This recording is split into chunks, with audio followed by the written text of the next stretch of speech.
बार उनको मौका दिया। बिहार से 40 में 39 सांसद प्रचंड बहुमत दे करके प्रधानमंत्री बनाया, लेकिन 10 साल में आज बिहार के लोग, मधुबनी के लोग हिसाब मांग रहे हैं कि भाई मधुबनी के लिए प्रधानमंत्री जी ने क्या किया। सांसद किनका है? एनडीए का लगातार जीतता आ रहा है। केंद्र में उनकी सरकार, राज्य में उनकी सरकार, फिर भी सबसे ज्यादा गरीबी, सबसे ज्यादा बेरोजगारी, सबसे ज्यादा महंगाई हमारा बिहार के लोग, देश के लोग झेल रहा है।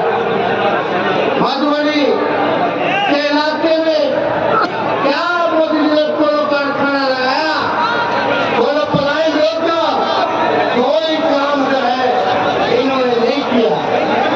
इसलिए पीछे से थोड़ा शांत हो जाए, नहीं तो आप लोग चले गए, जरूरत नहीं है।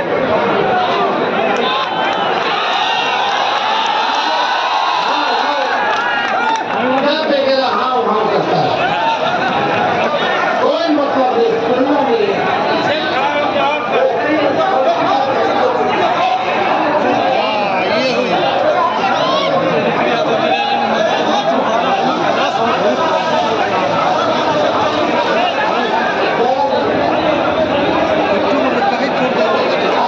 सब फोटो खिंचवाने के लिए चाहता है, सब नेता कुछ कंसेसिया का बताने का मौका। आज नामांकन करके आए हैं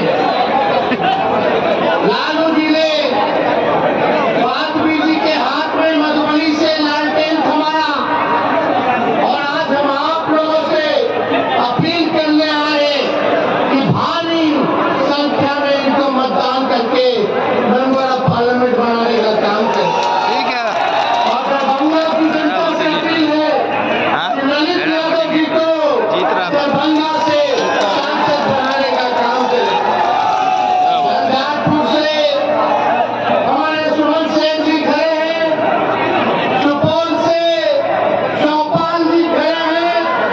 इस बार सभी लोगों का हम लोगों ने प्रतिनिधित्व करने का मौका दिया, चाहे पिछड़ा भाई हो, अति पिछड़ा भाई हो, दलित भाई हो, चाहे हमारे अल्पसंख्यक भाई हो, हम लोगों ने सबको साथ लेकर के चलने का काम किया।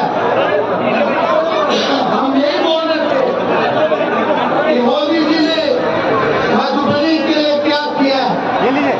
आप बताइए, सबसे बड़ा मुद्दा क्या है? बेरोजगारी क्या है कि नहीं है? कितने नौजवान यहाँ बेरोजगार है? जरा हाथ उठा करके इतनी संख्या बेरोजगारी की है, लेकिन मोदी जी ने बताइए आपके लिए क्या किया? कोई काम नहीं किया, केवल और केवल झूठ बोला है।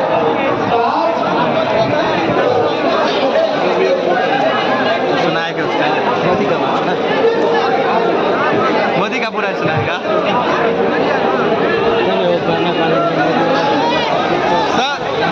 सर को गाना गा दीजिए मोदी वाला। वादा गाना सुना दीजिए।